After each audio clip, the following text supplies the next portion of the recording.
Hello everyone, welcome to our channel. Telugu రాష్ట్రాల వాతావరణ పరిస్థితులు ఏంటి, ఏ జిల్లాలో వర్షాలు పడే అవకాశాలు ఉన్నాయి తెలుసుకునే ముందు మీరు ఇంకా మన ఛానల్ కనుక సబ్స్క్రైబ్ చేయనట్లయితే వెంటనే సబ్స్క్రైబ్ చేసి పక్కన ఉన్న బెల్ ఐకాన్ కూడా క్లిక్ చేసేయండి. ఇక లేట్ చేయకుండా వివరాల్లో కనుక వెళ్ళినట్లయితే ప్రస్తుతానికి 2 తెలుగు రాష్ట్రాల్లోనూ చలి తీవ్రత పూర్తి స్థాయిలో తగ్గిపోయింది. అయితే పొడి వాతావరణం కొనసాగుతుంది. ఉష్ణోగ్రతలు కూడా క్రమేణా పెరుగుతున్నాయి.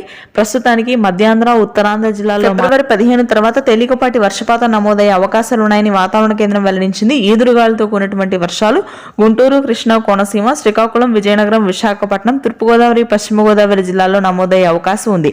అయితే ప్రస్తుతానికి మాత్రం పూర్తి స్థాయిలో చలి తీవ్రత ఉత్తర కోస్తా జిల్లాల్లో కూడా తగ్గి దాదాపుగా 35 డిగ్రీల ఉష్ణోగ్రతలు నమోదవుతున్నాయి. ఫిబ్రవరి 15 తర్వాత ఈ వర్షాలు మనకి తెలంగాణ జిల్లాల్లో కూడా విస్తరించే అవకాశం ఉంది. ముఖ్యంగా వరంగల్, కరీంనగర్, భద్రాద్రి, కొత్తగూడెం, ఖమ్మం ప్రాంతాల్లో తేలికపాటి వర్షపాతం నమోదవుతుంది. హైదరాబాద్ నగర ప్రాంతం మొత్తం కూడా పొడి మాత్రమే కొనసాగుతుంది. ఇక రాయలసీమ వ్యాప్తంగా ఇప్పటికే భారీ నుంచి అతి భారీగా ఉష్ణోగ్రతలు పెరిగాయి. నెల్లూరు, ప్రకాశం, తిరుపతి, చిత్తూరు, కర్నూలు వ్యాప్తంగా అత్యధిక ఉష్ణోగ్రతలు నమోదవుతాయి 2 తెలుగు రాష్ట్రాల్లో. దక్షిణ తెలంగాణలో కూడా ఇదే పరిస్థితి కొనసాగుతుంది.